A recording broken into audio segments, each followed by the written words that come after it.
Hello everyone, I am GB Customs and today we are looking at my breakdown and first impressions of Kingdom Hearts 2 Critical Mode.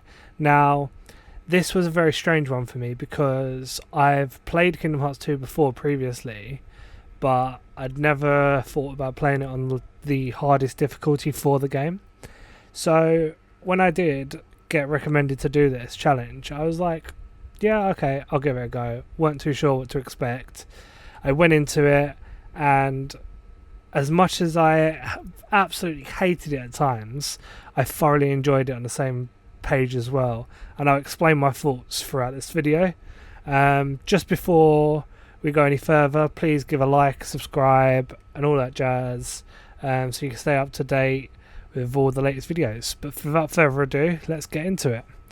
So, at the beginning of the game, we found pretty much it's pretty straightforward. Some of the enemies are quite hard. When we got to the first Axel battle, that's where things kind of it's where it heated up pretty much. It was very cutthroat. It was very difficult to begin with, and that's when I knew this probably wasn't going to be an easy run. But they give you a bunch of abilities at the beginning of the game. So rather than you unlock like half of these abilities when you're like level 20 and further, you get these from the beginning of the game. So you're already at like a massive advantage, but obviously the enemies and stuff are harder. The game is just 10 times harder. I found that generic boss battles were most of the time, like 8 out of 10 times, were pretty decent. They were fine to get through. It was the regular enemies that can spin and dash and lance at you. That was where the challenge really lied. But overall, it was a very fun experience. As we got past like the beginning part of the game, we went into Mulan's world. The enemies got a little bit harder there. You had the Minotaurs with the spears. They were quite difficult to take down from time to time. We then had the Beauty and the Beast level was quite a difficult one as well, only because some of the enemies in the Beauty and the Beast world are quite cutthroat, and they will just absolutely go ham on you, and it was brutal. And some of those enemies really took it out on us. But we powered through. I found that I found myself on like the first couple of worlds. So I think it was like Mulan, Beauty and the Beast, and Olympus Coliseum. I found myself on those worlds for quite a while, just as I was getting used to like the difficulty of this game, because I've played it so many times before. I knew what to expect and how to tackle certain situations. But on critical mode, it's a whole new kettle of fish that you've got to tackle. So I found that the first couple of worlds were quite difficult, but once you powered through those, everything else kind of just starts falling into place ever so slightly. You still have the odd moments where an enemy will be like 10 times more difficult, or they'll just do ridiculous spinning moves and like spear moves and stuff, and they take you out completely, like the cars in Times River. They don't care. They'll just absolutely wreck you, and you won't stand a chance. But overall, it wasn't a bad experience. It was quite, as much as it did frustrate me, it was quite fun at times as well. I felt like a sense of accomplishment being able to do this for the first time, because I'm not a person that does hard video games like Dark Souls, for example. I cannot get to grips with. I just think it is too difficult for me. I'll happily openly admit it, but I just think Dark Souls is too difficult for me. I can't get my head around it, and I don't see why it's fun. But playing this and having to like retry, as I'd done most of it I'd done all of it on stream. So going in and like having everyone behind you kind of going like, come on, you got this, man, it gives you that sense of accomplishment, like, yeah, come on, I can do this. And even at times, there was times where I was like, no, I just want to pack it in and forget about it. But I was like, the next day I'd be like, I've had a thought about it and go, no, actually I could do this strategy and see if that works. And then I'd put pen to paper, I'd go into the stream, I'd do the strategy that I'd worked on, and boom, I'd beat the boss, or I'd beat the enemies and stuff like that. So it's more about how you played the game that mattered more than anything else.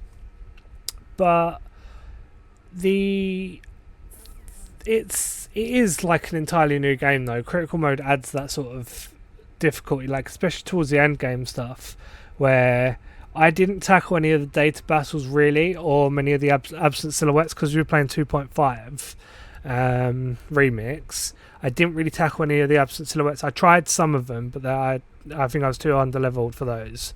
Actually found the Tron level quite difficult, and normally I don't find that as bad, but that Tron level was quite difficult. But again, it goes back to once you realise you've got a pattern with the boss. I think it was Sark, when he becomes like really big, and then you've got to hit the little cubes to get to the mainframe.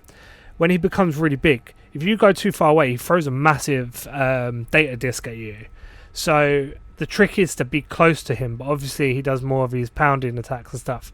But that's where you just really like go ham on the legs and make sure you've got like enough combo moves going so you can really take him down quite quickly. But that was one of the harder missions. But then like the Winnie the Pooh stuff, they were fine. They were fine. I think they're fine across the board. Timeless Forever seemed to be fine. Nightmare Before Christmas was a little bit difficult. The enemies were a little bit more challenging in that one, and then some of the enemies in Agrabah as well, they were a little bit difficult. I thought I was going to really struggle with the really large enemies, the fat ones. I thought I was going to struggle a lot with them, but they turned out to be okay actually in the end. I wasn't too worried about them, and but we did try and tackle Sephiroth as well. But that was before end game stuff, so I tried to tackle him, couldn't do it, and then I finished the game, tried to tackle him, still couldn't do it. I think I needed to level up a lot of my forms and get a few more abilities that still weren't available to me. Lingering Will we did try, but again I don't think I was high enough level. Those are two I will have to go back to try and do at a later date. But as far as the story wise, we completed the story. I found the Roxas battle at the end was quite hard. That could be quite challenging. You needed to really know like what kind of moves and stuff to do, when to dodge, what moves to kind of run away from, what moves to kind of when you can attack. But then once we'd done that, we'd literally after that it was just getting to Xemnas and then defeating Xemnas at the end, where I actually didn't have too much of a problem right up until we done the ship, then we done the gummy ship mission bit, then we fought like the King Xemnas, I'll call him, figure sitting on the throne. We then fought him, and then I think he has another form after that, and then it's final form Xemnas, which we'd tackled, and again that was one that took me a couple of tries. I planned on going to bed. I was like, yeah, I reckon I can do this and still have time to go to bed nice and early, but it turns out it was not the one. But we kept going and going and going, and then eventually we did it, but it was after a good few tries that we tackled Xemnas in the end. But in my personal opinion, I wouldn't say, if you've never played the game before, definitely don't go for the hardest game mode. If you do, that's just crazy. But if you have played this game a couple of times before, you know the story, you know the general gameplay mechanics and stuff and the layouts, I'd 100% recommend having a go at Critical. Even just trying it, see how you get on, see how far you can get before you just want to pack it in, because it's such a good challenge, and it's not one of those where it's just unnecessarily hard for the sake of being unnecessarily hard because it's the hardest difficulty. It's quite rewarding at times, especially when you've been struggling on one enemy or one boss for so long, and then when you finally get them, it's such a sense of achievement to do. So I definitely highly recommend, if you have played this before, to go check it back out and go play the Critical mode, because it is quite fun. And honestly, overall, I'd say it brought me back into Kingdom Hearts 2 again. It did make it feel like a whole new game again, like I was playing it for the first time. The difficulty spike in it really gives it makes you think about your moves and what you need set and what you don't need set, what keyblades you've got equipped and what you haven't got equipped, how many potions and stuff, who's your party members. It makes you think about all of these, deciding like the best outcome, like is it worth having Donald, or is it worth having Goofy in this fight, or is it worth having the Disney character that you get in whatever world you're going to? So you really have to think these things through. But as I said, the worlds, they all spiked in challenge. The first couple of worlds I was spending I think I spent like 6 hours just doing the first couple of worlds, because it was taking me that long. But once I started getting into the flow of things, the world time started to go down quite a bit, and I found myself getting further and further into the game, still trying to collect everything as well, because once I'd got the other thing I will say is leveling up the forms. I was doing that because I know from when I did my last playthrough Kingdom Hearts, I had to grind everything at the end to get all the forms and stuff leveled up, and it was just longer, whereas I could have been doing it from the beginning. So there was a few times on streams and stuff where I was just grinding the limits and getting them leveled up, so I had better abilities like a higher jump, faster run speed, the glide ability which you got at the end. I ended up finishing the game before I even got the final form. But we did it, and I'm quite proud of how it all turned out. It was a very, very fun experience.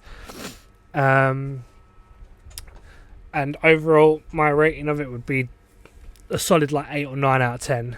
It's Kingdom Hearts 2. It's not perfect. There are some flaws and stuff with the game, but playing it on critical is, like as I said, playing a whole new game. It's wonderful. It's brilliant. It's fun. It's an easy. I'm not saying easy, but it's an easier difficulty challenge. If I was to say do Dark Souls on hardest difficulty, or do this on hardest difficulty, I'd say this all the time. But again, I'm comparing this to Dark Souls. It's nothing like that. But it's the strategy of the game. It's how you play it. It's how you use the characters and use the equipment you've got to utilize the worlds and stuff like that. But 100%, if you guys haven't checked it out, go play Kingdom Hearts 2.5. If you haven't played it for the first time, it is such a good game, story wise. Obviously, I recommend, if you haven't played the whole series, play it from 1 to how it goes through. But definitely give 2.5 Remix a go if you haven't played it. And if you have played 2.5 Remix, go give it another go. Play it on critical. It is 10 times more fun, and it's an experience. That's all I can really say. It's at times it will have you literally pulling your hair out, wondering why you're still doing it. But in other times you'll feel such a sense of accomplishment, and it's something you can't really get from many other things. But yeah, if you guys like this sort of content, let me know. This is my first video that I'm putting out here. I'm just kind of seeing what kind of you guys like, what I like doing. I like doing these sort of review videos. So if this is the sort of content you like, consider subscribing, giving us a like.